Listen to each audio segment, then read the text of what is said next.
Hello दोस्तों। तो दोस्तों आज हम करने जा रहे हैं हिस्ट्री का क्लास 11th क्लास का चैप्टर नंबर 6, जिसका नाम है the three orders. The three orders को हम हिंदी में तीन वर्ग भी कहते हैं।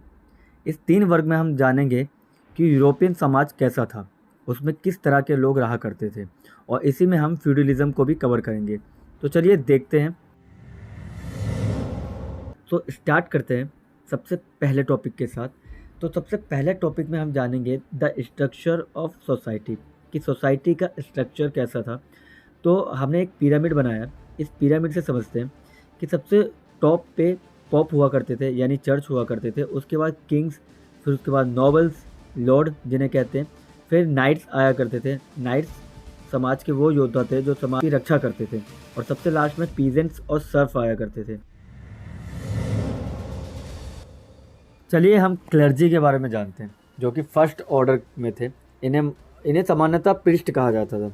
इसमें बिशप आया करते थे, पॉप आया करते थे, चर्च के फादर आया करते थे, और बेसिकली जो था ये कैथोलिक चर्च में ही रहा करते थे।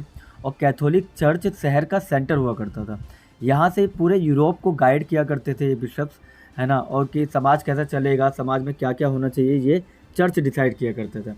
इसके अलावा मैं अगर बात करूँ तो ये रोम में रहा करते थे, और रोम आपको बताऊँ बहुत खूबसूरत हुआ करता था, ठीक है।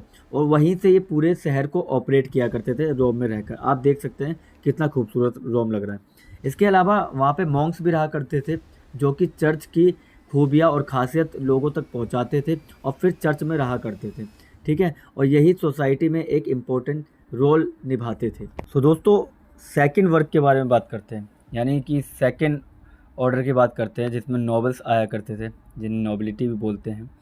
इनकी खास बात ये थी कि ये वेसल्स ऑफ द किंग थे, जिन्हें जमींदार कहा जाता था किंग का। और ये बहुत अच्छी ज़िंदगी एंजॉय करते थे अपनी, ठीक है। क्योंकि जो किंग था इनको ज़मीन दे दिया करता था, ये बदले में वहाँ पे खेती करते थे और राजा के प्रति अपनी निष्ठा रखते थे।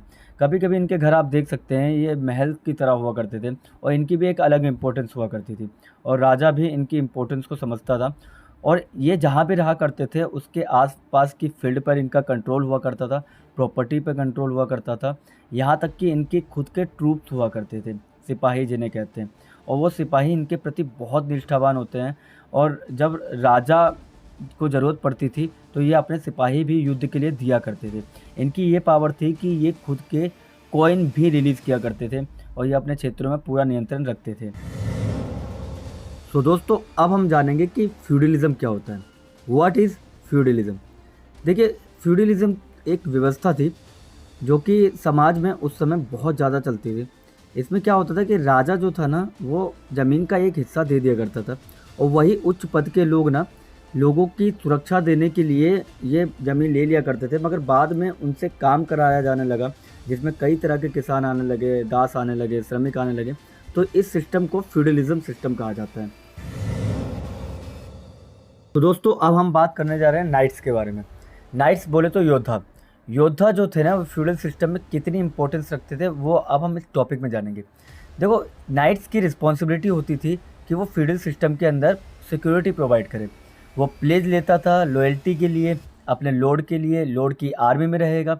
इसके अलावा चर्च को प्रोटेक्ट करेगा, वहाँ के मेंबर्स को प्रोटेक्ट करेगा। इसके अलावा उनसे वीकर जो भी है उनकी सिक्योरिटी करेगा। वुमेन, चिल्ड्रन, वर्कर्स, सबकी सिक्योरिटी का जिम्मा जो होता है वो नाइट्स के कंधे पे रहता है। सो दोस्तों थर्ड ऑर्डर में पीजेंट्स आते हैं, जिन्हें हम फार्मर्स या किसान भी बोलते हैं। ये एक इम्पोर्टेंट रोल निभाते थे देश की यानी साम्राज्य की इकोनॉमी में। क्योंकि ये पीजेंट्स जो होते थे ये दो तरह के होते थे। सबसे पहले तो आप ये जानें, एक तो मुक्त किसान होते थे और दूसरे गुलाम हुआ करते थे, जिन्हें सर्फ्स कहते हैं। जो सर्फ्स गुलाम थे, जो वो परमानेंट लॉर्ड के यहाँ ही काम करते थे, और लॉर्ड उनको मेहनताना नहीं दिया करता था, क्योंकि उन्हें रहना अपने गुलामों की तरह रखा करता था। जो स्वतंत्र किसान होते थे उनसे कि उनकी उपज का एक हिस्सा वो टैक्स के लिए लिया करते थे, और वो लॉर्ड की भूमि पर भी कार्य करेगा और अपनी भूमि पर भी काम करेगा। ये हर किसान की जिम्मेदारी हुआ करती थी, ठीक है। क्योंकि लॉर्ड तो अब इतनी बड़ी बड़ी ज़मीनों पे खुद तो काम करेगा नहीं, क्योंकि कई एकर्स में ये ज़मीन होती थी, ठीक है। तो कल्टिवेटेड प्लॉट्स ऑफ लैंड पे काम करने का काम इन्हीं लोगों का था, जो कि लॉर्ड से कनेक्ट होते थे। और इसके अलावा इनको दो तरह के टैक्स देने पड़ते थे, एक टीथ और दूसरा टेल। अभी हम टीथ और टेल को डीप में पढ़ते हैं, ठीक है। तो दोस्तों हम टेल के बारे में देखते हैं, ठीक है। टेल एक तरह का टैक्स था जो कि लैंड पे डायरेक्ट लगा करता था। सबसे पहले ये शब्द आया कहाँ से? ये शब्द फ्रांसीसी शब्द है जिसका उपयोग फ्रांस में भूमि पर प्रत्यक्ष कर लगाने के संदर्भ में किया जाता था।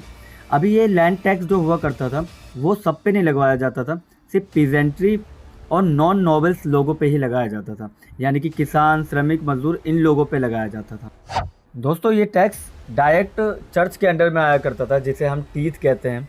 और टीथ वही सेम लोग जो थे जो टेल दे रहे थे, उन्हीं से 10वां हिस्सा लिया जाता था उनकी फसल का, पीजेंट और नॉन नोबल लोगों के लिए, ठीक है। ये भी एक टैक्स हुआ करता था, कंपलसरी टैक्स था जो कि चर्च को देना ही पड़ता था उन लोगों को। तो ये 2 तरह के टैक्स वहाँ पे कंपलसरी थे। और भी कई सारे टैक्स हैं मगर इनको ज़रूरी माना जाता था। तो दोस्तों उम्मीद करता हूँ आपको ये चैप्टर समझ आया होगा। मिलते हैं नेक्स्ट वीडियो में, तब तक के लिए बाय और थैंक यू।